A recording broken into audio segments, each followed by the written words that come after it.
La segunda manifestación del fruto del Espíritu es, primero, amor, el segundo, gozo, gozo. La gente busca su gozo en muchos lugares. Puede buscarlo en el placer, en la diversión, puede buscarlo en la riqueza, puede buscarlo en las carreras profesionales, pero sobran los ejemplos de personas que aunque lograron todo esto y lo lograron en su máxima expresión, fueron las personas más infelices sobre la tierra.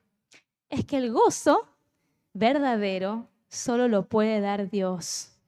Y es Dios el que lo puede producir en la vida de sus hijos. ¿Qué es el gozo bíblico? El gozo bíblico es una profunda sensación de bienestar que viene como resultado de haber nacido de nuevo. Es el resultado de saberte perdonado, saber que tus pecados han sido saldados, la deuda ha sido saldada y ahora puedes disfrutar de esa comunión con Dios. El gozo bíblico viene de esa confianza en un Dios soberano, un Dios que tiene el control de todo el mundo en sus manos y no importa la situación que atraviesa, puede tener gozo.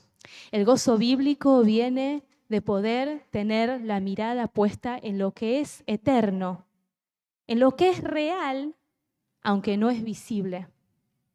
El gozo es algo completo y pleno en todos los sentidos. Nada humano o circunstancial le puede agregar valor o le puede quitar valor. Por eso, aunque hay muchas cosas que producen gozo en el creyente, uno se goza por una persona que toma decisión por Cristo, uno se goza por una oración contestada. Sin embargo, el gozo bíblico no depende de la circunstancia. Contrario a lo que el mundo, que pone su felicidad en lo que es temporal, y eso varía, su estado de ánimo de acuerdo a lo que sucede, el creyente puede pasar situaciones muy difíciles, muy adversas, y aún en ese momento experimentar gozo, porque tiene puesta la mirada en lo celestial. Y no solamente el gozo bíblico no depende de las circunstancias difíciles, sino que se ve mucho más grande, mucho más glorioso, mucho más profundo cuando esas circunstancias son adversas, cuando esas circunstancias son dolorosas. ¿Cómo podría uno explicar, por ejemplo, a dos presos que fueron azotados cantar con gozo en una celda oscura? ¿O cómo podría uno ver a una mamá tener gozo en una enfermedad de su hijo? ¿O cómo podría una mujer tener gozo enterrando a su mamá? Alabar a Dios en esa situación. Parecería imposible y humanamente lo es. Por eso decimos, es algo sobrenatural el gozo que puede experimentar un creyente. Es solo la obra del Espíritu Santo en el corazón.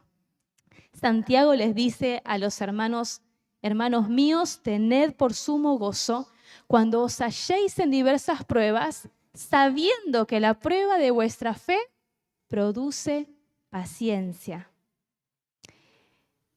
Este texto nos da la clave para poder tener gozo en la situación difícil y es poner la mirada en lo que Dios está haciendo en tu vida en medio de esa circunstancia que es adversa. Claro, cuando vos podés poner la mente en las verdades de Dios y sabés que Dios está obrando en vos y que todo lo usa para el bien de sus hijos, entonces en ese momento de prueba podés experimentar gozo. Él te está perfeccionando. Entonces experimentar gozo en esa confianza de que Dios está obrando. Aún el Señor, ¿se acuerdan en Hebreos 12:2, dice que el Señor, por el gozo puesto delante de Él, sufrió la cruz?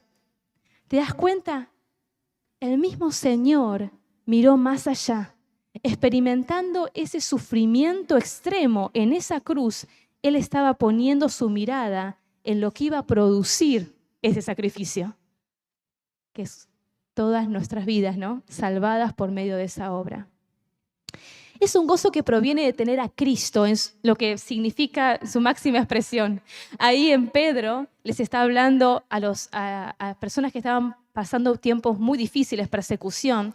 ¿Se acuerdan que les hace mirar Pedro la herencia futura, la herencia incorruptible, incontaminada, inmarcesible? Pero en el versículo 8 les va a decir, a quien amáis, hablando de Cristo, sin haberle visto, escuchá cómo dice, en quien creyendo, aunque ahora no lo veáis, os alegráis con gozo inefable y glorioso. ¿Se dan cuenta? Tener a Cristo, cuando Cristo es suficiente, entonces tu corazón está pleno de gozo. No importa cómo se mueva a tu alrededor el mundo, las circunstancias, la familia, situaciones difíciles que podemos experimentar. Tengo a Cristo, tengo todo. Sin embargo, es un gozo que puede ser afectado. El gozo en el creyente se ve afectado por la incredulidad y por el pecado. Nada como el pecado no confesado para robar el gozo y nada como la incredulidad para sembrar en el corazón del creyente temor, ansiedad, preocupación, incertidumbre. Y es un gozo que debe ser cultivado.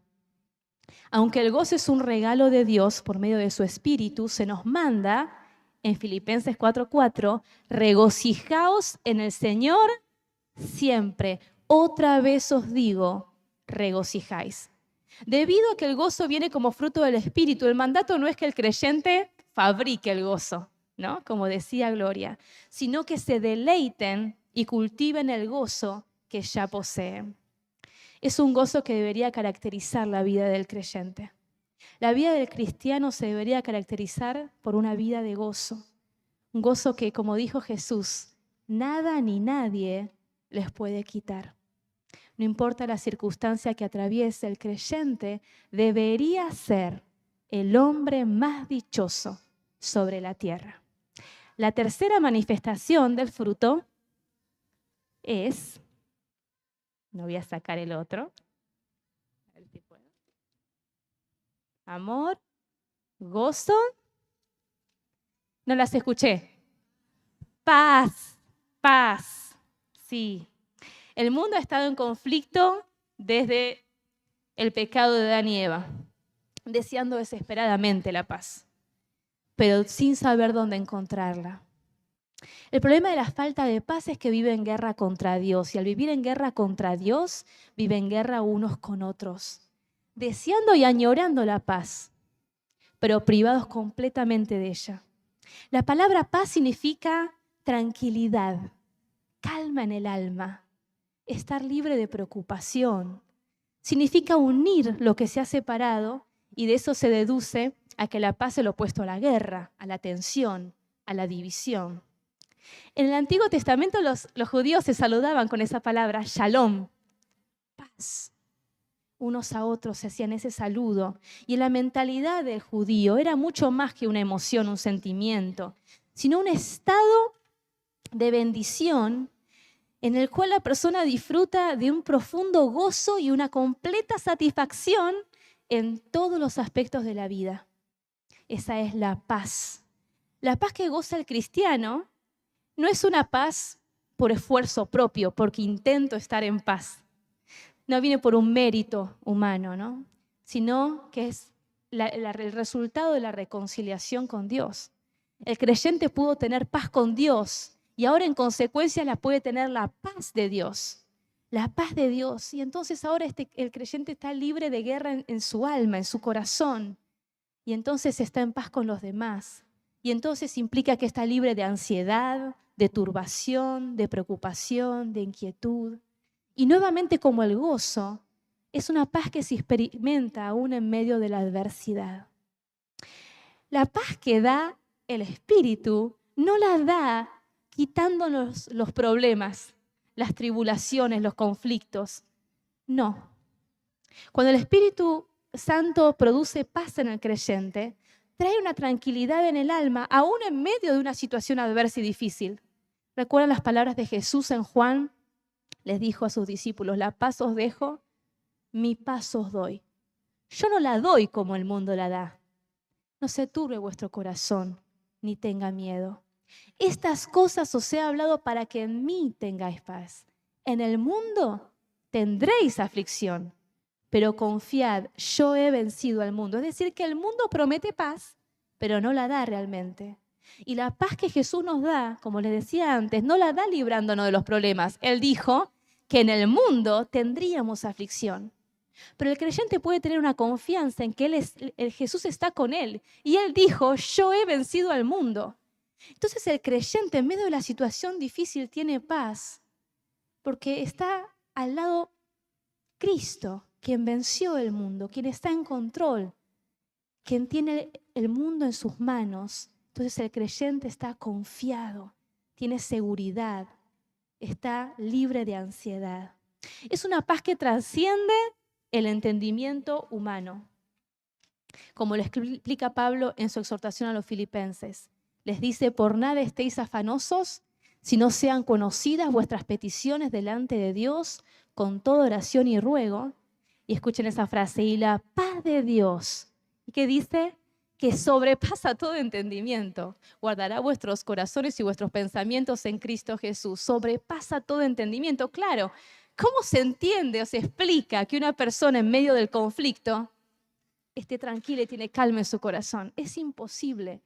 Es sobrenatural, es humanamente imposible, pero el Espíritu Santo lo produce en el creyente y se hace visible que no es la persona, sino Dios obrando en ese corazón.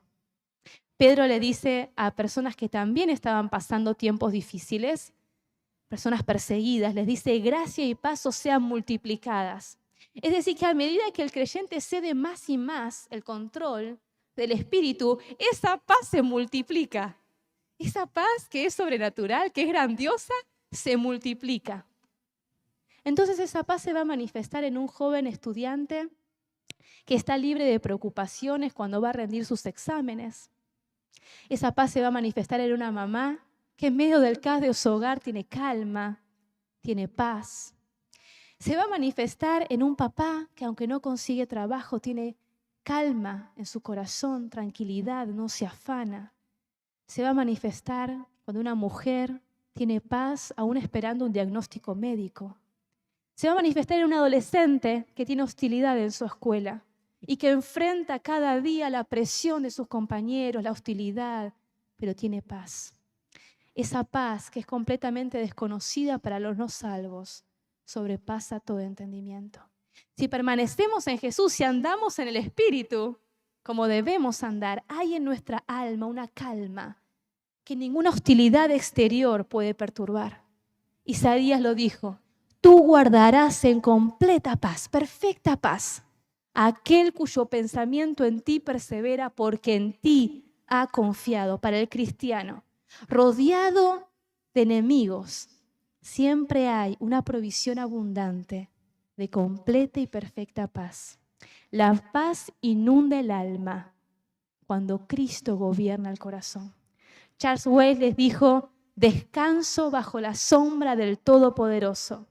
Mis penas expiran, mis problemas cesan. Tú, Señor, en quien descansa mi alma, me guardarás en perfecta paz.